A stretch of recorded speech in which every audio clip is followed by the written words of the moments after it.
سحر اور افطار،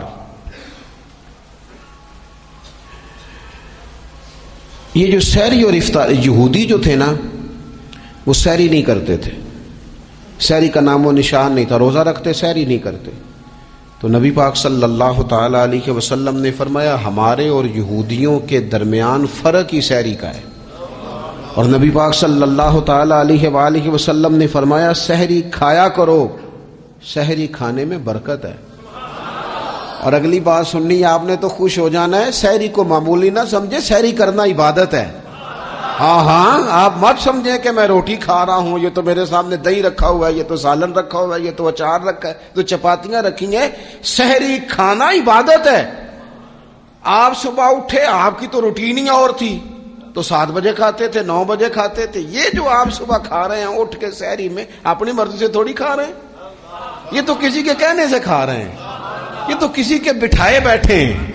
یہ جو سحری کا لنگر ہے یہ رب رسول کی رحمت کے ساتھ عطا ہوتا ہے، یہ کرم ہے، یہ اللہ رسول کے بٹھائے بیٹھے. کیا میرے رسول پاک صلی اللہ تعالی علیہ وآلہ وسلم نے بات کھولی ہے، ترغیب و ترہیب میں حدیث ہے. اللہ کرے یہ کبھی چسکا لگ جائے، یہ والا مزہ آ جائے، تو پھر تو گھر میں دسترخوان نہیں بچھا ہوا ہوگا، پھر تو رنگ ہی کوئی اور ہوگا. حضور فرماتے ہیں اللہ تعالی اور اس کے فرشتے سحری کھانے والوں پر رحمتوں کا نزول فرماتے ہیں. کھائی روٹی جا رہی ہے، پکا ہوا کھانا ہے، لیکن حضور فرماتے ہیں رب بھی رحمتیں فرما رہا ہے اور اللہ کے حکم سے فرشتے بھی رحمتوں کا نزول کر رہے ہیں سحری کھانے والوں پر. تو خوب توجہ سے، ذوق سے، شوق سے. اور پھر جو افطار کا معاملہ ہے، حضور فرماتے ہیں جب روزہ کھولنے والا روزہ کھولتا ہے تو جو دعا مانگتا ہے رب قبول فرما لیتا ہے. یعنی افطار کا وقت ایسا ٹائم ہے جو دعاؤں کی قبولیت کا وقت ہے. افطار کرنا بھی ہے، کرانا بھی ہے. مہنگائی ذرا عروج پہ چلی گئی ہے، میں بار بار کہتا ہوں. مجھ سے نا لوگ دعا کے لیے مجھے کہتے کہتے اپنے کئی دکھ بتا دیتے ہیں. تھوڑا سا نا افطاریاں مہربانی فرمائیے گا، سیاسی نہ کیجیے گا. وہ جن سے مال لیتے ہیں، وہ جن کو مال دیتے ہیں، وہ جن سے ووٹ لینے ہیں، وہ جنہوں نے ووٹ لینے ہیں، اس بنیاد پر سحر افطار کے بندوبست نہ کریں رضا الہی کے لیے. میرے محبوب فرماتے ہیں جس نے رب کی رضا کے لیے کسی کو افطار کرایا، جتنا ثواب اللہ روزہ رکھنے والے کو دے گا اتنا افطار کرانے والے کو بھی عطا کرے. اور ایک حدیث تو آپ پڑھیں گے تو جھوم جائیں گے، سنیں گے تو خوش ہو جائیں گے. المعجم الکبیر میں موجود ہے. نبی پاک علیہ السلام فرماتے ہیں جس نے حلال کھانے اور حلال پانی سے کسی کا روزہ افطار کرایا نا، ذرا دیکھنا غریبوں کے گھروں کو جھانکنا، ذرا اپنے عزیزوں میں ایک نظر دوڑا لینا، ذرا رمضان کی نیت کر کے رمضان سے پہلے ہی غرباء تک راشن پہنچا دینا، ان کی فکر دور ہو جائے. وہ پہلی شام ہی اپنے بچوں کے ساتھ آسودہ حال ہو کے بیٹھے. دیکھ لینا یہ نہ ہو کہ ایک بھائی کھول کے کھا رہا ہو اور دوسرے کے بچے منتظر ہوں کہ آج سحر افطار میں کیا کرنا ہے. اپنے گلی محلے میں دیکھ لینا. ہم اس رسول کے ماننے والے ہیں جنہوں نے فرمایا میں اسے مومن ہی نہیں جانتا جو پیٹ بھر کے کھائے اور اس کا ہمسایہ بھوکا رہ جائے. تھوڑا سا اپنے ارد گرد نظر ڈال لینا. المعجم الکبیر میں حدیث موجود ہے.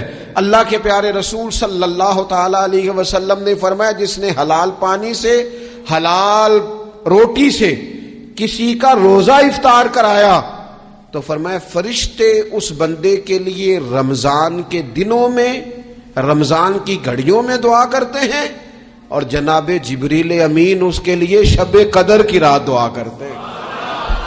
حضرت جبریل شب قدر میں دعا کریں گے خاص رات، یا اللہ اس بندے پر فضل فرما، اس نے تو غریب آدمی کو افطار کرا. یہ ایک عبادت ہے، اس عبادت کا خیال کریں. پھر اعتکاف آئے گا، رمضان کے آخری 10 دنوں کا اعتکاف. اسلام میں رہبانیت نہیں ہے، لیکن کبھی کبھی سب سے کٹ کے اپنے رب کے ساتھ جڑ جانا. کچھ رات کی عبادتیں، کچھ تنہائی کے اذکار، کچھ درود و سلام کا ذوق. یہ ان ساری خوبصورتیوں میں سے ایک خوبصورتی اعتکاف بھی ہے. اللہ کے پیارے رسول علیہ الصلوۃ والسلام ہمیشہ اعتکاف کرتے. اور حضرت عطا بن ربا رضی اللہ تعالیٰ عنہ کیسی خوبصورت بات ارشاد فرماتے ہیں، معتکف تو اس آدمی کی طرح ہے جیسے کسی بندے کو کسی کے ساتھ کوئی کام پڑ جائے نا تو وہ جا کے اس کے دروازے پر بیٹھ جاتا ہے کہ جب تک میرا کام ہوگا نہیں میں جاؤں گا نہیں۔ فرماتے ہیں یہ اعتکاف والا بھی آ کے رب کریم کے گھر بیٹھ گیا ہے کہ جب تک تو معاف نہیں کرے گا میں جاؤں گا نہیں، جب تک تو بخشش نہیں کرے گا میں اس دروازے سے ہٹوں گا نہیں۔ حضرت ابن عباس رضی اللہ تعالیٰ عنہ نبی پاک علیہ السلام کے روضہ انور کی طرف اشارہ کر کے کہا کرتے تھے زیادہ دیر نہیں ہوئی، اشارہ کر کے کہتے تھے زیادہ دیر نہیں ہوئی، اس روضہ مبارک میں آرام فرما۔ رسول رحمت علیہ السلام سے میں نے اپنے کانوں سے سنا ہے، اور جب یہ بات ارشاد فرماتے تھے تو روتے بھی تھے۔ فرماتے ہیں میں نے خود نبی پاک علیہ الصلوۃ والسلام سے سنا ہے کہ جو شخص اللہ تعالیٰ کی رضا کے لیے ایک دن کا بھی اعتکاف کرے گا نا، اللہ تبارک و تعالیٰ اس کے اور جہنم کے درمیان 3 خندقوں کی آڑ بنا دے گا، اور فرمایا ان کی مسافت زمین و آسمان سے بھی زیادہ ہوگی۔ یہ 3 خندقیں اتنی بڑی جن کی چوڑائی زمین آسمان سے بھی زیادہ ہوگی، ایک دن اعتکاف کر لے تو اللہ اس بندے کو دوزخ سے اتنا دور فرما دے گا۔ بہت سارے لوگ ہیں جن کو بڑا ٹائم ملتا ہے چھٹیاں گزارنے کے لیے، کبھی کسی سیاحتی مقام پر کبھی کسی سیاحتی مقام پر، خرچہ بھی مل جاتا ہے، کام بھی ہو جاتا ہے، سارے سلسلے بن جاتے ہیں، بڑی بڑی جگہوں پہ لوگ جا کے ٹائم گزارتے ہیں۔ تو ایسا نہ ہو کہ 10 دن اللہ کے گھر میں بھی گزارے جائیں۔ علماء نے لکھا ہے کہ کوشش تو کریں ہر سال اعتکاف ہو، نہ ہو سکے تو چلو چند سالوں کے بعد ہو جائے۔ اور فرماتے ہیں کہ زندگی میں ایک دفعہ تو اس سنت کو ضرور ادا کرنا چاہیے۔ کوئی بندہ ایسا نہ ہو جو محروم رہ جائے، زندگی میں ایک بار صحیح پر اعتکاف کے ساتھ اپنے آپ کو وابستہ ضرور کرے۔ رمضان المبارک کے اندر آخری عشرہ شب قدر کی تلاش کا عشرہ ہے۔ اللہ کے پیارے رسول صلی اللہ تعالی علیہ وسلم ان 10 دنوں میں خود بھی عبادت کرتے تھے اور گھر والوں کو بھی جگایا کرتے تھے، اور اپنے اہل خانہ کو تاکید فرماتے تھے کہ اٹھو اٹھو، آگے بڑھو، یہ آرام کرنے کے دن نہیں ہیں۔ ہمارے ہاں یہ ہوتا ہے کہ وہ جو آخری 10 دن زیادہ عبادت کے تھے، شب قدر کی تلاش کے تھے، وہ آخری 10 دن سارے بازار میں گزر جاتے ہیں، کپڑے سلوائے جا رہے ہیں، کپڑے خریدے جا رہے ہیں، جوتے خریدے جا رہے ہیں، واپس کیے جا رہے ہیں، دوبارہ لیے جا رہے ہیں، سفر ہو رہا ہے، آنا جانا ہو رہا ہے، عیدیاں بٹ رہی ہیں۔ تو یہ سارے کام جو آخری عشرے میں کرنے ہیں، جو زیادہ عبادت کے دن تھے، وہ سارے کام تو رمضان سے بھی پہلے کر لینے چاہیے۔ کپڑے رمضان سے پہلے خریدے جائیں، پہلے سلوا لیے جائیں، جوتے پہلے لے لیے جائیں، ضرورت کے کام پہلے کر لیے جائیں، جہاں آپ کو جو بانٹنا ہے وہ رمضان سے پہلے کریں۔ اسی طرح جب ہم نے روزہ رکھا ہوا ہوگا نا تو پھر ہم نے اس منصب کا بھی لحاظ کرنا ہے کہ میں روزے دار ہوں، پھر خالی بھوکے پیاسا نہیں رہنا۔ رسول پاک صلی اللہ تعالی علیہ وآلہ وسلم نے پتہ ہے روزے دار کی فضیلت کیا بیان فرمائی؟ اللہ کے محبوب صلی اللہ تعالی علیہ وسلم فرماتے ہیں کہ رب فرماتا ہے ابن آدم کا ہر عمل اس کے لیے ہے، روزہ میرے لیے، اور فرمایا میں خود جزا دوں گا روزے کی، میں خود جزا دوں گا روزے کی۔ اور حضور فرماتے ہیں روزہ ڈھال ہے، جو شخص روزہ دار ہو وہ بےہودگی سے، فحش گوئی سے اجتناب کرے۔ اور اللہ کے محبوب صلی اللہ تعالی علیہ وسلم فرماتے ہیں اگر کوئی شخص اسے گالی دے، اگر کوئی شخص اس سے جھگڑا کرنا چاہے تو پتہ کیا جواب دے؟ اسے کہے بھئی میں روزے دار ہوں، میرے منصب کا تقاضا نہیں کہ میں تیرے ساتھ الجھوں۔ اور رسول پاک صلی اللہ علیہ وسلم فرمانے لگے اوہو اتنی بڑی بات۔ حضور فرمانے لگے، یہ صحیح مسلم کے لفظ ہیں، کریم محبوب فرمانے لگے مجھے اس رب کی عزت کی قسم جس کے قبضے میں محمد عربی صلی اللہ علیہ وسلم کی جان ہے۔ حضور فرماتے ہیں روزہ دار کے منہ کی خوشبو اللہ تعالیٰ کے نزدیک قیامت کے دن مشک کی خوشبو سے بھی زیادہ وقت والی ہوگی۔ اس کے منہ سے جو خوشبو آتی ہے قیامت میں مشک پیچھے رہ جائے گا، اور رب کی بارگاہ میں صرف روزہ دار کے منہ سے۔ اگر تیرے منہ کی خوشبو رب کو اتنی پسند ہے تو تجھے بھی تو اپنے منصب کا خیال ہونا چاہیے۔ کہ میں نے روزہ رکھا ہوا ہے، میں روزہ دار ہوں. اور میرے نبی پاک علیہ السلام کے یہ دو لفظ ہیں نا، وہ صوفیاء ہیں نا، اللہ کے نیک بندے جو ساری زندگی تڑپتے رہے کہ کبھی اے حقیقت منتظر نظر آنا لباس مجاز میں، کبھی مالک ایک دفعہ کبھی تیرا جلوہ ملے، کبھی اے حقیقت منتظر نظر آنا لباس مجاز میں. لاکھوں سجدے تڑپ رہے ہیں میری جبین نیاز میں. اور جو ساری زندگی کہتے رہے کہ ہم تو عمر دراز مانگ کے لائے تھے 4 دن، 2 آرزو میں کٹ گئے، 2 انتظار میں، کہ دیکھو انہیں انعام ملنے لگا ہے. جو اس کی راہ کے سوالی تھے، جو اس کے رستے کے مسافر تھے، جو اسے پانا چاہتے تھے، جو اس کی دید کرنا چاہتے تھے، جو اسے ملنا چاہتے تھے، میرے رسول پاک علیہ السلام نے فرمایا روزہ دار کو 2 خوشیاں ملیں گی. ایک خوشی اس وقت ملتی ہے جب وہ افطار کرتا ہے، اور فرمایا ایک خوشی اس وقت ملے گی جب وہ اپنے رب سے ملاقات کرے گا، جب وہ اس سے ملے گا تو اس وقت روزہ دار کو خوشی ہوگی. میرے دوستو، خوشی تو جو ہوگی سو ہوگی، لیکن یہ لفظ بڑے حسین نہیں کہ روزہ دار کی رب سے ملاقات ہوگی. یہی لفظ بڑے باکمال نہیں. ایک روایت میں تو یہ ہے نا کہ روزہ میرے لیے ہے، میں اس کی جزا دوں گا، اور ایک روایت میں یہ ہے کہ روزہ میرے لیے ہے اور رب فرماتا ہے میں خود روزے کی جزا ہوں. یعنی باقی نیکیوں پر ثواب ملے گا، روزہ رکھنے والے کو رب رحمان ملے گا. نبی اکرم صلی اللہ تعالی علیہ وسلم کے امت کے صوفیاء نے نا کچھ چیزوں کو بڑا کھولا ہے. عارف رومی کہتے ہیں کہ ایک دن نا محمود غزنوی نے خزانوں کے دروازے کھول دیے اور فرمایا بھئی میں نے آج ہر چیز کھول دی ہے، جو جس چیز پہ ہاتھ رکھے گا وہ اسی کی ہو جائے گی. لوگ دوڑے، کوئی سونے کی طرف، کوئی چاندی کی طرف، کوئی جائیدادوں کی طرف، کوئی خزانے کی کنجیوں کی طرف، کوئی بڑے بہترین گھوڑے اور اونٹوں کی طرف. لوگ دوڑ گئے، جو جس پہ ہاتھ رکھے گا اسی کا. سب بھاگ گئے. ایاز بیٹھا ہے، نہ وہ حسن میں رہی شوخیاں، نہ وہ عشق میں رہی گرمیاں، نہ وہ غزنوی میں تڑپ رہی، نہ وہ خم ہے زلف ایاز میں. وہ لذتیں کہاں. ایاز چپ کر کے بیٹھا ہے. پھر محمود نے ایاز کی طرف مخاطب کر کے کہا ایاز اٹھنا نہیں، آج لوٹ سیل لگ گئی ہے، جو جس چیز پہ ہاتھ رکھے گا اسی کی. ایاز کہنے لگا بات پکی ہے نا. تو محمود خوش تھے، موڈ بڑا اچھا تھا، کہا بالکل پکی ہے. تو ایاز کہنے لگے چلو ٹھیک ہے. ایاز اٹھے، پیچھے سے جا کے نا تو محمود کے کندھے پہ ہاتھ رکھ دیا. محمود کے کندھے پہ ہاتھ رکھا. محمود کہنے لگے یہ کیا بات کا، آپ سے میں نے پوچھا تھا بات پکی ہے، جو جس پہ ہاتھ رکھے گا اسی کا نا. تو تھوڑی دیر پہلے مسکراتے چہروں میں آنسو آ گئے. ایاز بھی روئے تو محمود بھی روئے. کہا بادشاہ پکا رہنا، وہ جن کو خزانے چاہیے تھے وہ دوڑ گئے، مجھے تو چاہیے. لنگ کئی مہینے تے برس گئے تے تیری دید نو دیدے ترس گئے، تیری تو ملے گا.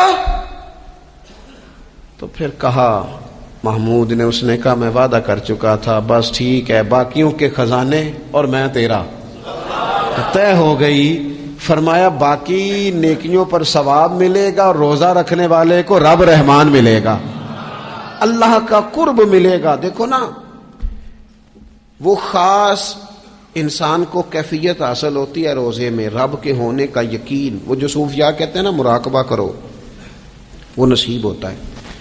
یعنی کسی کو کیا پتا ہے اس کا روزہ ہے کہ نہیں، اکیلا ہے نا گھر میں، فریزر بھرا ہوا ہے، نہیں نہ کھاتا.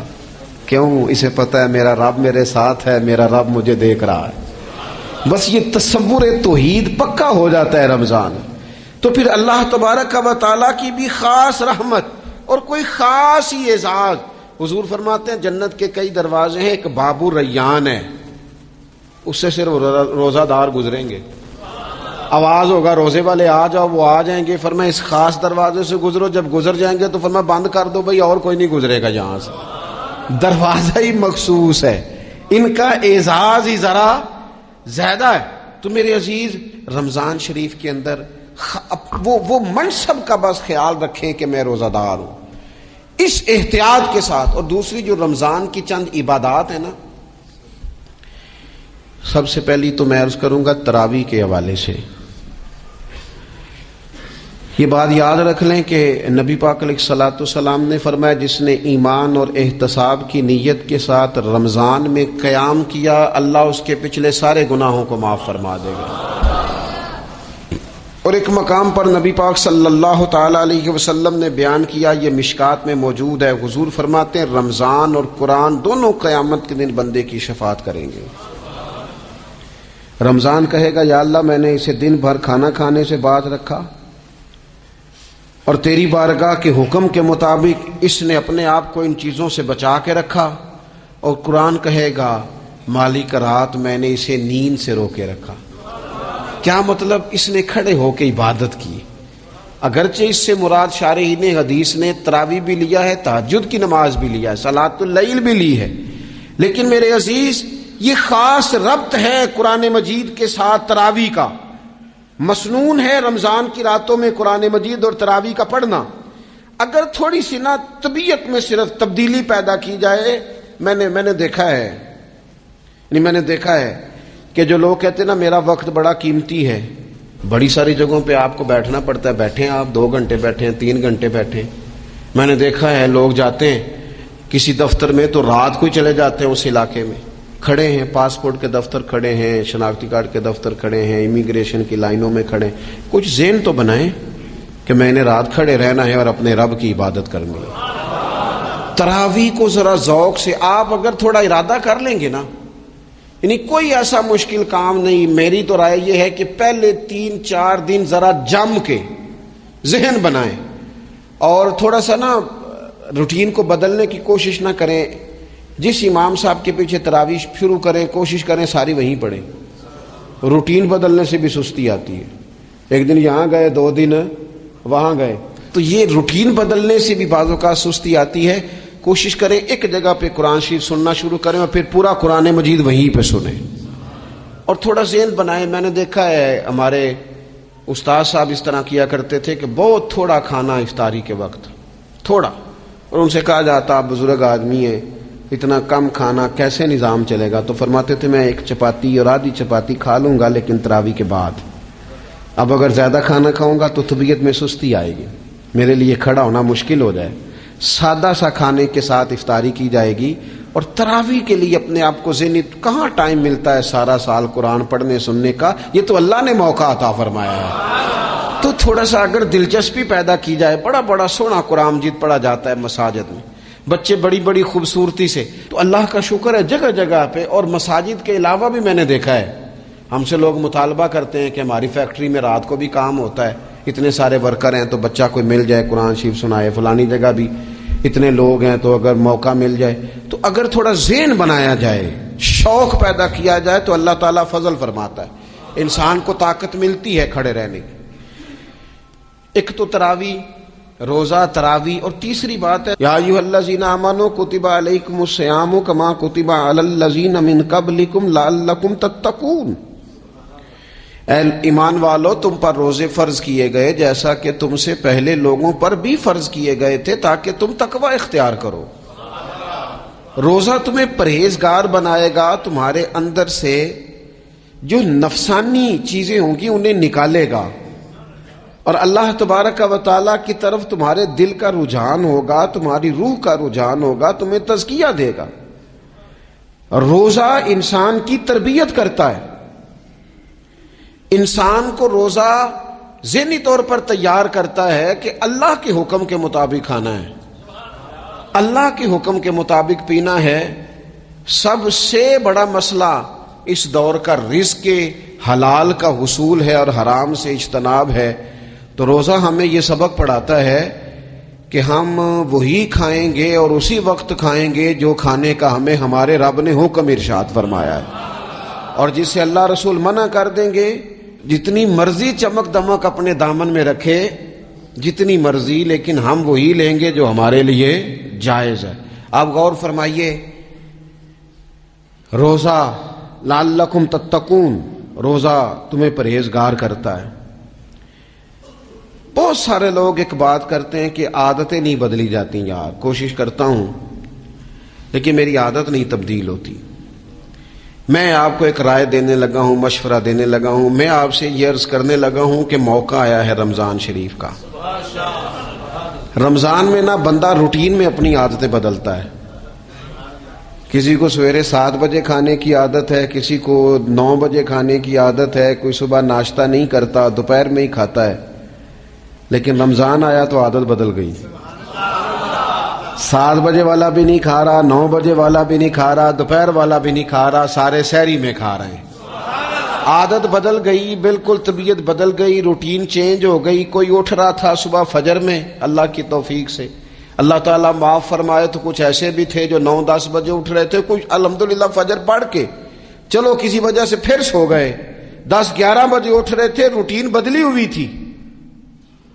رمضان آیا تو بدل گئی، سارے سحری میں اٹھ رہے ہیں، تہجد کے وقت سب کی آنکھ کھول رہی ہے، بالکل روٹین بدل گئی، حالات بدل گئے، معاملات تبدیل ہو گئے، اوقات تبدیل ہو گئے، دفاتر کے ٹائم تبدیل ہوئے، اسکولوں کے نظام تبدیل ہوئے، مدارس کے اوقات تبدیل ہوئے، ہر چیز کے اندر تبدیلی آئی۔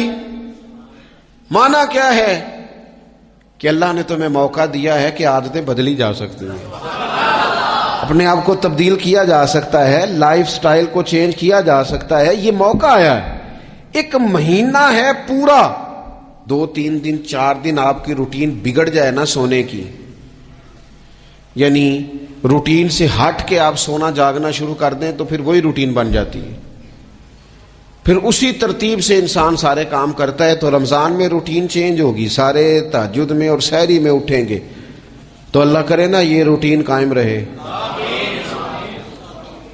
رمضان میں تو اٹھتے تھے سحری کرنے کے لیے، تو اللہ کرے روٹین بن جائے اور سارا سال اٹھیں تہجد کی نماز ادا کرنے کے لیے، اللہ کرے روٹین بن جائے، چیزیں تبدیل ہو جائیں۔ وہ لوگ جن کو ڈاکٹر کہہ رہے تھے کہ دوائی بھی کھانی ہے اور پرہیز بھی کرنا ہے، تو وہ کہہ رہے تھے جی دوائی کھانا تو آسان ہے، پرہیز کرنا مشکل ہے، تو بدلنے لگی ہے نا روٹین، آ گیا نا رمضان، پرہیز کا ٹائم شروع ہو گیا۔ لہذا بہترین فائدہ یہ ہوگا کہ رمضان میں پرہیز ہوگی، ڈائٹ پلان بالکل بنایا جا سکتا ہے، اس میں چیزوں کو بالکل مرتب کیا جا سکتا ہے۔ تو رمضان شریف کے آنے سے پہلے ذہنی طور پر اپنی عادات کی تبدیلی کا پروگرام بنائیں، عادتیں بدل جایا کرتی ہیں۔ رسول کریم دنیا میں آئے وَيُزَكِّيكُمْ، حضور تزکیہ کرنے تو آئے ہیں، عادتیں بدلنے تو تشریف لائے ہیں۔ نبی پاک نے صفائی ستھرائی کر دی، ساری ناپاک چیزوں کو نکال دیا۔